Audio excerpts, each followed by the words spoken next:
Topic 15 is going to be chemical equilibrium. It's also chapter 15 in your book. We've talked quite a lot about how this second semester is very important, and this, of all of the chapters that we will do in the second semester, might be the most important. I would say this one and the two after this.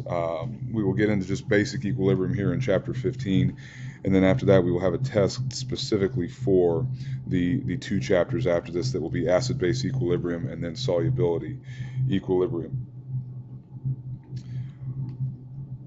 All right, equilibrium is a relatively new concept to a lot of us, and what equilibrium is, first of all, it's very important to accept now, for perhaps the first time in your chemistry career, that reactions don't just proceed in one direction. All reactions, almost all, with the exception of probably combustion reactions, do actually have both a forward, which is the arrow I've already drawn, and then also a reverse reaction, meaning products can collide to reform reactants. So I know that's something that's fairly new for a lot of us, and that's the first thing that we have to accept, that reactions proceed in what we call a forward direction as well as a reverse direction. Now, that being said, there is a preferred path. All right, so for example, if this up here were a precipitation reaction where A plus B goes to make the solid C and the soluble compound D, clearly there is a preferred reaction. What we see when we mix A and B together in a precipitation reaction is we immediately see the formation of the solid. So we would call the forward reaction here the preferred path, but that does not mean that there is not a path that will reform our original reactants. When we get to a point where the rate, which is why equilibrium is always discussed immediately after kinetics, when we get to a point where the rate of the forward reaction becomes equivalent to the reverse reaction, that is said to be chemical equilibrium. And I cannot stress enough, that is not the amount. It is not when the amount of products and the amount of reactants is equal. It's the rate at which the forward reaction is proceeding equals the rate at which the reverse reaction is proceeding. That is by definition what we call chemical equilibrium. So here we have this listed graphically, and a lot of people want, when we show these things, they're thinking that this has to be met right here. The two sides of the reaction, the reactants and the products, have to end up having the exact same final concentration, and that's not true. What we're looking for when we're looking to see if something is at equilibrium is when the concentration of the two species or the two sides of the reaction are no longer, or is no longer, changing. So it's not, again, it's not that the amount is the same, it's that the rates are the same. So once the concentration is no longer changing, that means that reactants are making products just as fast as products are reforming reactants, and that is the definition of equilibrium.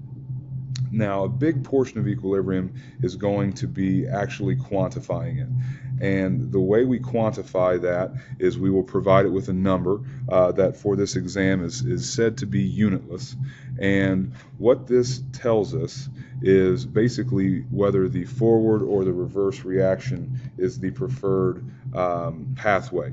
And the way that we will quantify this is we have to change the balanced chemical equation into an equilibrium expression. And the way we will do that is with what we call the law of mass action. Now, before I move forward, you will probably never hear me refer to the law of mass action again. Not that we won't be doing it, it's just that it's not the common way of saying the process of writing an equilibrium constant expression. So the law of mass action describes how we write an equilibrium constant expression, but from this point forward, I will just be telling you to write the equilibrium constant expression. So let's take a look at how we will do that.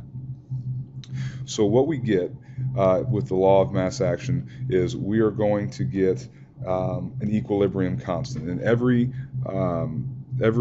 equilibrium system is going to have an equilibrium constant, just as in kinetics it is temperature dependent.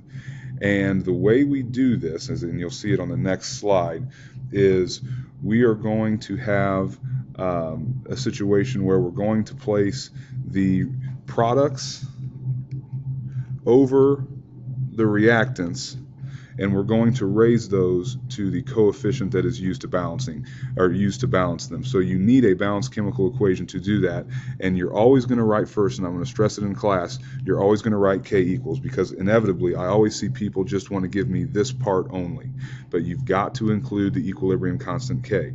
Now if we'll stop for a second, from the kinetics chapter we had the rate constant of lowercase k. On the exact same test, you're about to now get a capital K. It's so important that you understand that the lowercase k comes from kinetics and the uppercase K comes from equilibrium.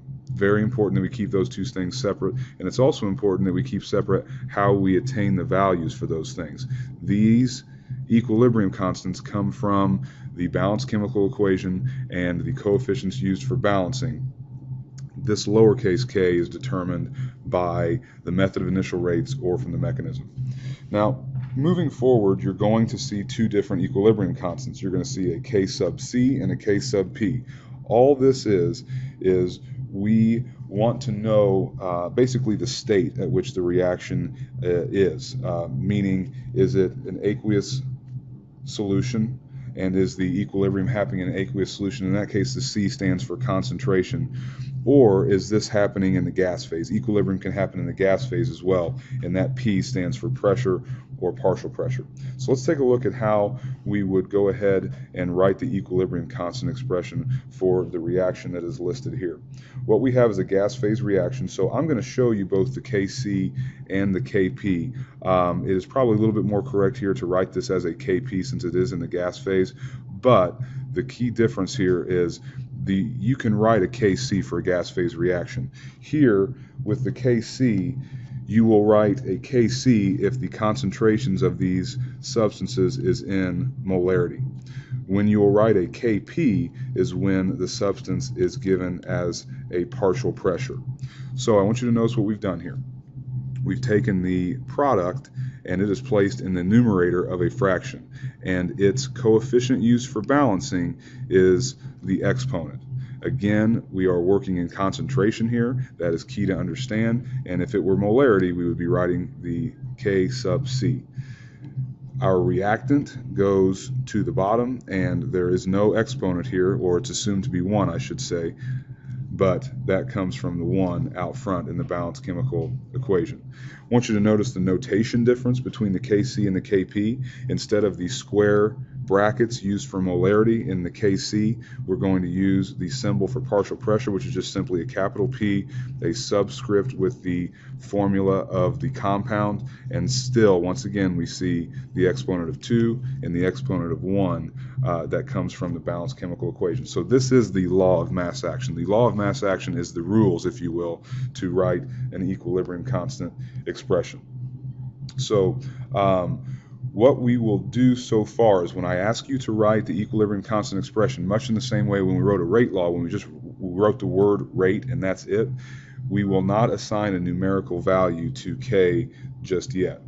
So I tell you down here that we want to be very leery of units, but the units can be so tricky that it's not necessarily worth keeping track of, and you will definitely not be counted wrong. Something I've seen on a few AP exams is sometimes it's necessary to convert between a given Kc to a needed Kp, or vice versa, a given Kp to a needed Kc, and there's an equation that you do get on the AP exam. Once again, nothing that you need to memorize in order to do well on the AP exam, but what's definitely a little confusing is a particular part here of this equation. What you've got here is the equilibrium constant for partial pressure, and here for concentration. So you've got atmospheres is your measurement of concentration here, whereas molarity is your measurement of concentration there. And once again, we get the ideal gas constant R, that is the one without energy. So again, 0.0821 liter atmosphere mole Kelvin. temperature in Kelvin, but it's this delta N right here, the change in moles, that sometimes gives people trouble. And what that is the change in moles as a reactant becomes product. So what's the net change in moles? Do we get more moles of gas in the product half or less moles of gas in the product half? And what's very important here is this is not an absolute value term. So a lot of times delta can be seen as the change in, which is always the absolute value. This could have a positive or a negative sign. So if we can go back to the previous screen here, what we get in this particular equation is we get an N of positive 1. We have 1 mole of reactant gas, we have 2 moles of product gas for a net change of 1 moving from left to right. Now once again, depending on the equation, that can be either positive or negative. So we get a net change of positive 1 for delta N on the previous screen. The last thing for the video today is going to be writing equilibrium constant expressions for all types of reactions, meaning if we've got a heterogeneous equilibria or a homogeneous. So a quick word on what this means. Heterogeneous equilibria, if the reaction has more than one state of matter, so if there's aqueous solutions and a solid in the case of a precipitation reaction, or if there could be like the decomposition of a solid to a gas. So basically what I'm getting at is it's heterogeneous equilibria if we have 2 or more physical states. The other one is homogeneous equilibria, which doesn't look like it's on this page here, but homogeneous equilibria is if everything is in the same state of matter. So a lot of times gas phase reactions end up being homogeneous equilibria due to everything being a gas. But the reason this is important and the reason you have to pay attention to this is you can only include certain states of matter in the equilibria expression. And I want to go ahead and tell you what those are right now. For this reaction here, we notice we have a heterogeneous equilibria in that we've got a solid and gas. So the fact that we have solid, gas, we have 2 or more states of matter.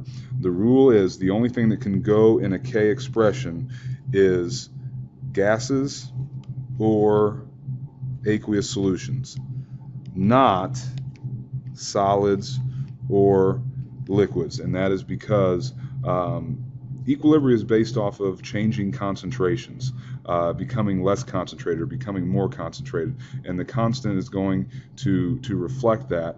And if you've got a solid or a liquid, the substance is pure, and it's impossible to change the concentration of a pure substance because concentration means mixture. And if you've got a pure substance, by definition, you don't have a mixture.